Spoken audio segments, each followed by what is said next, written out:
Chinese team Edward Gaming winning Valorant Champions 2024 was on no one's bingo card, especially when you factor in that the game was only launched in China just a year ago. But there is one specific player that stood out from the pack, one player that had significantly more impact than not only the other players on the team, but every other player at the tournament. He received the VCT Champions MVP award, as well as set a VCT kill record for best of fives with 111 kills. That player is none other than EDG Kongkong. In this video, we'll be breaking down exactly what Kongkong does that makes him such a driving force in EDG's championship win, by breaking down his playstyle and showing you how you can play just like him. We'll take his skills and quirks and assign them to 4 different abilities: basic, passive, signature, and ultimate.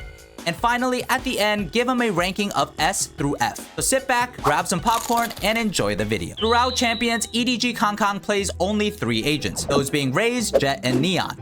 He plays Raze on Bind, Jett on Abyss and Icebox, and Neon on Lotus, Sunset, and Haven.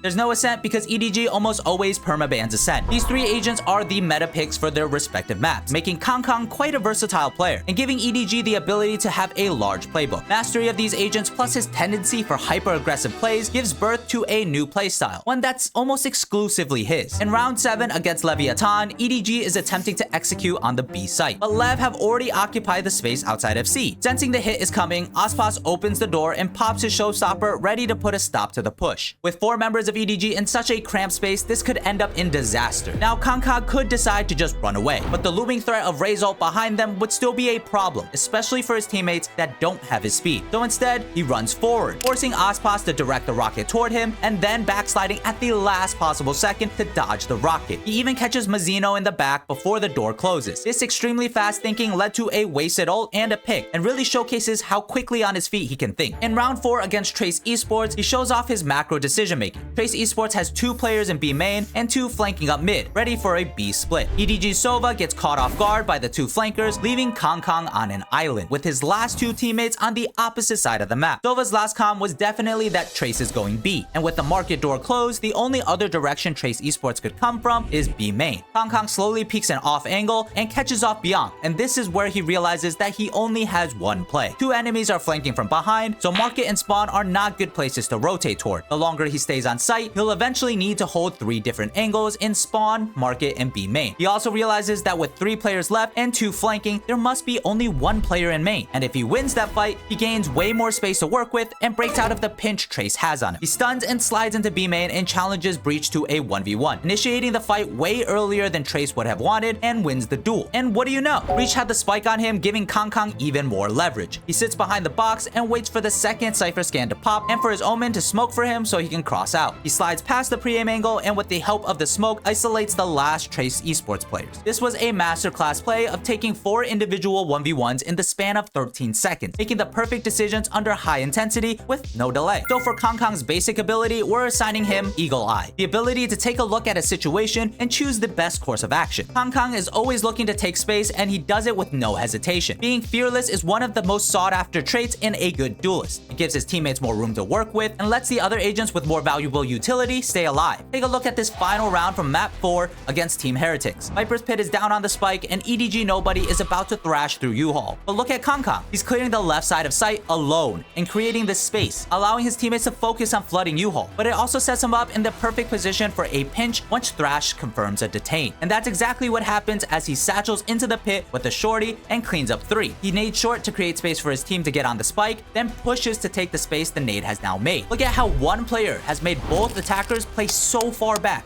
giving EDG the breathing room to get onto the spike. Now, Kongkong does get the ace in the final round, but Team Heretics manages to get a molly off at the last second to deny the defuse and steal the map. You can really see the amount of respect that was given to Kongkong just by how far the Heretics players were pushed back. Being able to break out of claustrophobic scenarios and create space warrants setting his passive ability as space creation. It's round 9 against Trace Esports. Operators are supposed to be for far range fights, right? Well, the way Kongkong uses it, you'd think I'd be dead wrong. His confidence with the operator in medium to close range is actually really scary. Normally, this would be considered a less than optimal playstyle, but he actually has a trick to being so good at it besides just straight up skill, and that's with turning the sniper scope setting on hold rather than toggle. Having this setting set to hold makes you scope in and out much faster, all while not being too tunnel vision and losing sight of his surroundings. He stays scoped and clears angles while moving, fully prepared to counter strafe the moment he needs to take his op shot. After taking a shot, he immediately immediately moves to cover so he can buy enough time to prepare for his second shot. Peeking behind the box, he pre-scopes just like you would pre-aim with a rifle and hits a nice flick. He knows where the last player is and doesn't overcomplicate it. Posts up with his operator and finishes out the 4K. As this is a style that only he can do, his signature ability is close quarter opping.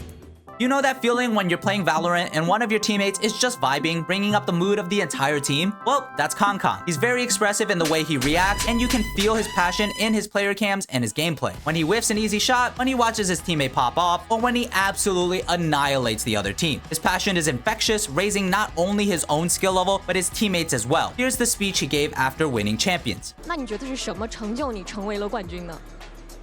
我觉得这个东西有很多吧。 像我的兄弟们，我的家人，我身后的无数个人，我支持我的粉丝们，还有以及 VCTCN 所有的队伍，他们都在我们背后，我们为什么不能拿这个冠军？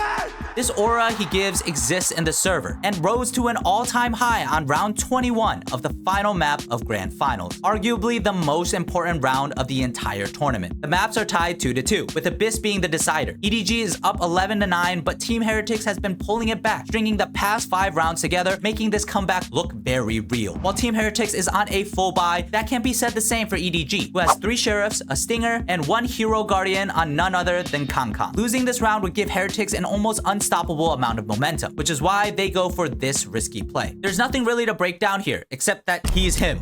He could have just bought a Sheriff and saved the extra credits and got an op the next round, but instead he believed that he could make the difference now and got a Guardian. The possibility of losing is never in his mind, and that amount of aura caused them to stifle Team Heretics' comeback and close out Abyss 13-9. For that reason alone, I'm assigning him this ultimate, King's Aura. This win from EDG and the massive effort from Kangkang removed the notion that the Chinese region wouldn't be able to catch up, being 3 years behind the rest of the world. China will never be better than NA, for one, in Valorant. Ooh. Oh my god. The reason I say this is because I don't think these players have been playing it, like, since the game came out. They haven't been playing enough in practice. Their win proved that anyone with the passion and determination could make strides, and for that, I have to give Kangkang a ranking of S. He's a world champion, a VCT MVP, and broke a kill record, making it hard to give him anything less. I hope you guys like this new style of video. If you did, let me know down below so I know to continue making them. If you could like and subscribe, it would help out the channel more than you know. But besides that, I'll see you in the next video. Flow out.